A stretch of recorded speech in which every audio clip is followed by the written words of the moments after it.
Hello，歡迎收睇金金貓模型。今集陪你清山積嘅主角就係2018年推出嘅 R.G 沙薩比啊！嗱，咁佢直到而家推出超過8年嘅時間，仍然係各位師兄評定為 R.G 系列嘅最佳模型之一。而家嘅售價都要差唔多240至260蚊，所以遲買平幾嚿呢句説話喺呢個 R.G 沙薩比上係應用唔到嘅。每一集都要講噶啦。能夠可以拍攝呢一集陪你清山積嘅片，首先要多謝我嘅親人免費借出山積超過7年，都仍然唔捨得砌嘅 R.G 沙薩比啊！雖然推出咗一段時間，咁但係都簡單開箱俾大家睇啦。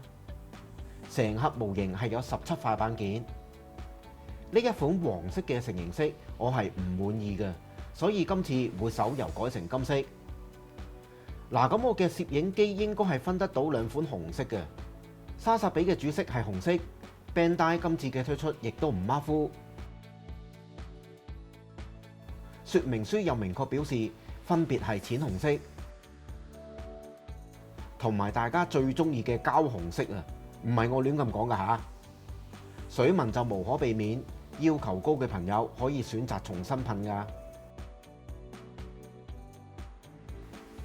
部分嘅外夾件有製作隱藏式水口，不過就唔係全部都有。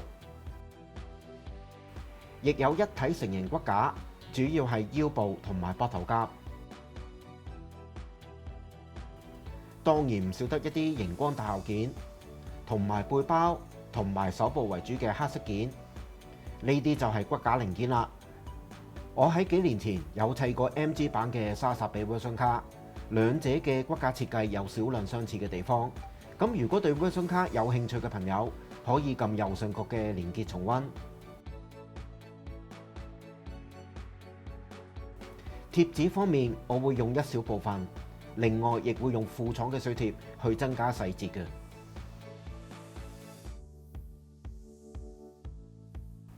R.G 沙薩比我大約用咗1星期嘅時間嚟製作，咁都係一貫嘅打磨同埋滲線就完成啦。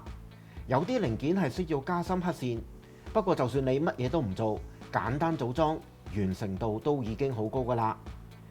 咁今集就係陪你清山積啦。咁如果一直有收睇小弟製作嘅朋友，都知道呢個系列除咗會分享一下組裝嗰陣會有啲乜嘢地方要注意之外，本人亦會分享一啲人身上嘅睇法同埋趣事等等嘅。咁今集嘅分享呢，係會比較嚴肅。如果你係唔想聽金師兄講廢話，淨係想開開心心睇影片，咁呢一條片就唔啱你啦。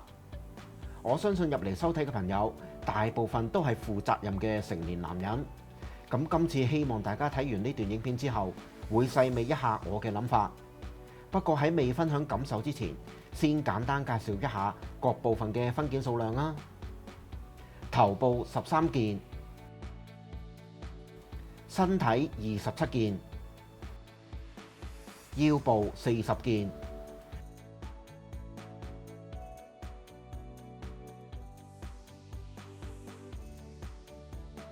背包連防油炮74件，手部連手型92件，腳部連腳掌88件。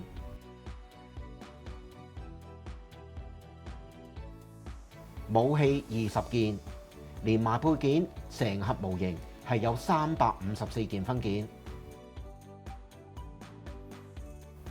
頭先有提及今次會手油改色，呢啲就係需要改色嘅橙黃色件啦。咁我會選用 AV 有嘅70.861亮光黑。點解唔係直接上金色呢？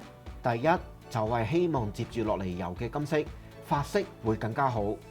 第二就係可以令小弟更加容易睇得到上完金色嘅零件表面能唔能夠完全冚過第一層嘅黑色呢？咁我淨係上咗一層黑色底色，我會選用70.996金色手油金屬色，絕對唔可以心急。咁要等第一層嘅顏料完全乾涸之後，先至上第二層嘅。而且最好呢就係一筆過，唔係嘅話就會越積越厚噶啦。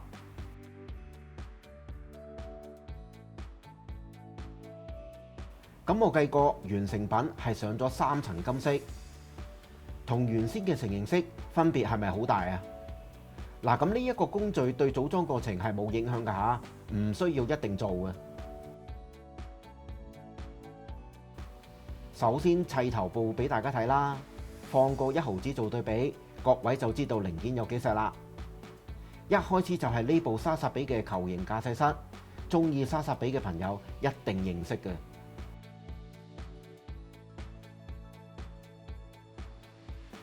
其他零件除咗比較細之外，喺組裝上冇乜嘢難度。咁今次我喺打磨完零件表面之後呢，再做多一個步驟嘅，就係將全部實色件用清水徹底清洗，咁好讓粉末完全被沖走。之前我一直都偷懶冇做呢個步驟嘅。沖洗完再抹乾零件表面，感覺上係更加亮滑嘅。大家可以試下呢個步驟。至於頭罩嘅黑線係需要加深先至可以滲得到線嘅，裡面我就冇整啊，咁因為都唔會見得到。簡簡單單就將頭部完成啦。頭部會有向前同埋向後嘅可動，不過要留意頭罩唔好俾背包頂住。向左同埋向右嘅角度大約係咁多。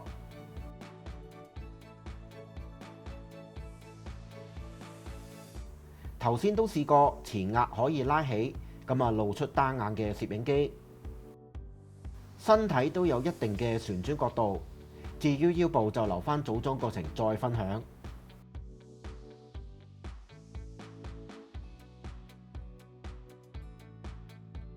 呢啲就係身體同埋腰部嘅分件。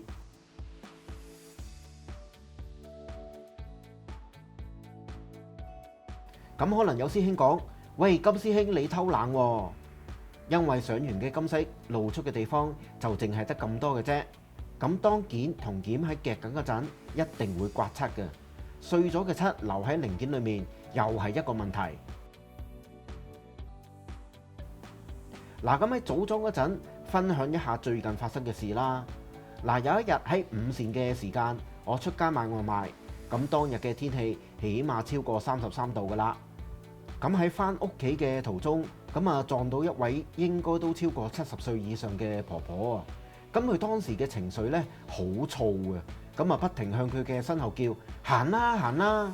咁我最初都冇留意嘅，直到我再向前行，去到一間便利店門外咧，見到一位拎住拐杖嘅伯伯企喺度唔喐，佢就伸起手講：唔該，扶一扶我啦。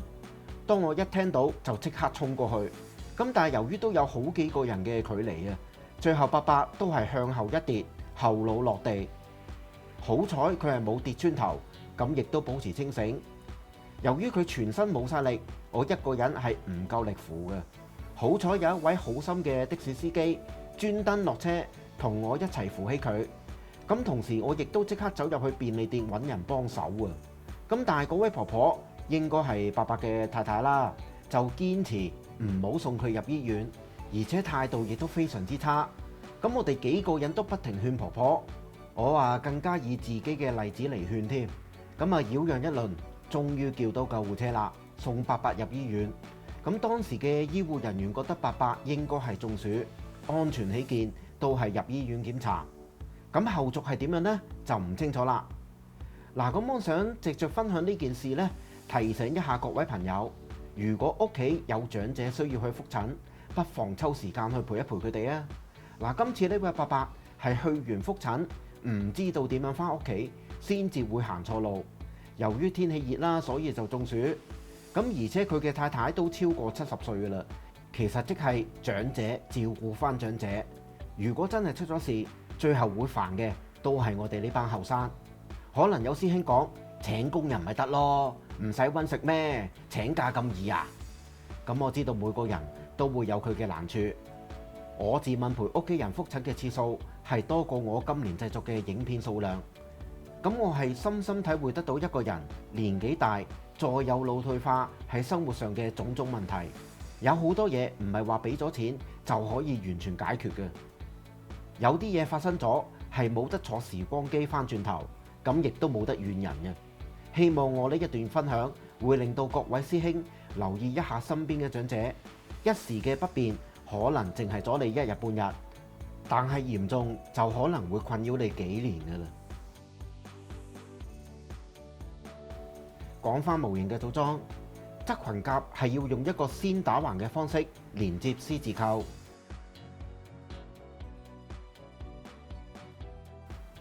再向下拉。呢一款骨架係比較硬嘅，應該唔容易斷。腰部都有幾多裂甲嘅設計。接住落嚟就係分享武器。盾牌上面嘅金色標誌同埋銀色，我係用咗貼紙，其他地方就用咗水貼。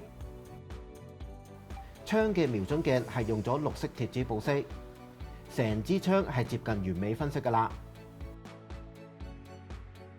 激光斧可以連接激光劍套件，變成呢一個狀態，咁亦都可以換上大輸出能量嘅大後件，咁啊俾玩家揀。6件浮游炮喺組裝上有地方要注意嘅。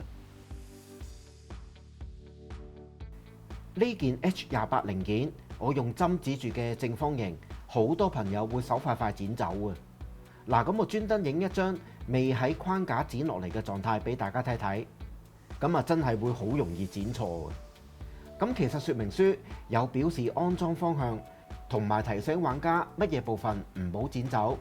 千祈唔好自信心爆棚，唔睇說明書就走去剪。咁其實睇說明書亦都係一種培養耐性嘅方法，但係有啲朋友就當佢係垃圾，各位千祈唔好學啊！都係嗰句啦，有啲嘢做錯咗係未必可以翻轉頭嘅。背包係成盒 R-Z 最簡單嘅組裝部分，淨係有32件。咁有啲乜嘢地方要注意呢？就係兩塊 K4同埋 K5 左右嘅，如果方向插錯，呢個位係打唔開嘅。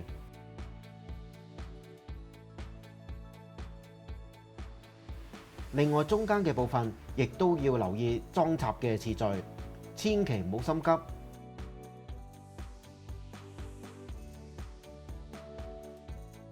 隱藏式水口緊記要清理乾淨。呢件 A14 令我有啲懷疑安裝嘅方法，不過係冇問題嘅。另一邊都係咁樣做，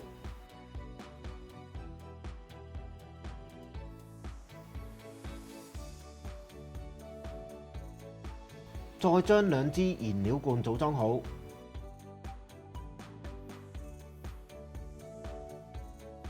成個背包非常簡單就完成啦。接住落嚟就係腳部嘅組裝，亦都想再分享一下自己嘅感受啦。嗱，我相信一直有收睇呢個頻道嘅師兄都知道，小弟而家係一位照顧者，仲要係照顧兩個。嗱，咁我絕對唔覺得係一件光榮嘅事，亦都唔想話俾人覺得自己喺度賣慘，更加唔會認為可以將自己嘅私隱嚟換取所謂嘅流量，咁即係錢啦。點解我會分享一啲自己嘅近況同埋感受呢？咁因為自從開設呢個頻道，除咗認識得到一班志同道合嘅師兄之外，更加聽到好多唔同嘅故事啊！例如年紀大中過風，想砌都砌唔到，老婆唔俾買，偷偷摸摸咁樣送去迷你倉。有一位就由細買到大，買到連自己一早買咗都唔記得。再有一位好後生，就因為 cancer 離開咗。以上嘅朋友都離唔開因為模型玩具而認識，咁我覺得佢哋嘅故事其實亦都有機會發生喺大家身上嘅。我希望各位喺玩樂之餘唔好忽略自己嘅屋企人，當然屋企人有好，亦都有壞啦。我其中一位親人由上年開始出入醫院，咁檢查過後呢，就證實患上咗混合式老人痴呆。上年年尾開始自理說話，甚至連食嘢嘅吞嚥能力都下降啊！咁對上一次聽到我親人講出一整句説話呢，已經係上年9月㗎啦。嗱，所以我喺呢一年呢，都諗翻以前嘅事。咁我覺得而家不如留多一啲時間去照顧親人會比較好，有時間先至做製作咯。咁我好希望以上嘅分享可以提醒各位朋友多一啲留意身邊長者嘅健康，唔係嘅話，最後煩嘅都係你自己嘅啫。腳部嘅外夾線條需要加深先至滲到線，有啲地方嘅線條實在太淺啦，想加深都唔得。腳部嘅屈曲狀態試俾大家睇睇，見唔見到啊？屈埋嗰陣呢，會令到骨架出現連動嘅效果嘅。有朋友講過阿勞茲嘅揩撩腳部夾緊狀態係一件藝術品，莎莎比大家又點樣睇呢？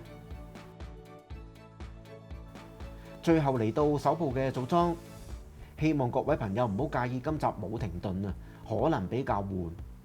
呢啲就係莎莎比嘅手型。一對開掌手，一對合埋嘅拳頭，一隻右手嘅揸槍手，同埋一對揸劍嘅開窿手。呢個揸槍手有做多一個關節，好讓揸武器嗰陣會有更加多嘅活動範圍。就好似咁樣，能夠可以雙手揸槍，連高達系列嘅機都做唔到啊！咁講返一啲比較輕鬆嘅事啦，嚟緊嘅6月12日就係4年一度嘅世界盃啦。小弟就係一位正宗球迷嚟，不過唔會場場都睇。你哋又鍾唔鍾意睇世界盃啊？嗱，唔知道大家贊唔贊成我嘅睇法啦？就係而家嘅足球賽事冇好似以前咁好睇咯。南美嘅球隊鍾意打個人技術，地面進攻，歐洲就打歐陸風格。咁但係近10幾20年，南美嘅球隊好似巴西，咁啊因為遷就留歐嘅球員都改打埋歐陸嘅風格，變咗南美嘅球隊冇咗以前嘅特色。另外而家好多邊路球員啊，去到底線就唔會將個波咧踢入佢禁區嗰度嘅，而係傳翻中間去組織。差唔多所有球隊都係咁樣踢，連遠射啊同埋啲靚罰球都少之又少啊。咁我身邊好多朋友都講噶啦，而家啲波唔及以前咁好睇啊！再加上 VAR 令到球賽節奏更加慢，球員入波都未必可以開心慶祝。所以近10年我都開始失去睇足球比賽嘅熱情咯。唔知道都有睇足球嘅師兄有冇同感啦？不過世界盃始終都會抽時間睇一睇嘅。手部嘅組裝就嚟到呢度啦。除咗腰部之外，膊頭甲都有做一啲裂甲嘅效果，前後膊頭甲都有特別嘅設計。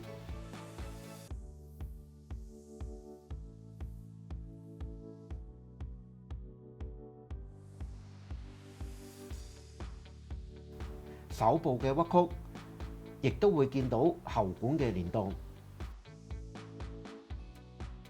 當手部緊貼身體嗰陣，前膊頭甲會自然咁樣舉起，呢個就係佢嘅巧妙設計啦。咁可能有朋友會講，佢嘅舉起角度唔高喎，其實就唔係咁樣嘅，而係要先將成個膊頭甲向上拉，之後就可以將手臂向上舉啦。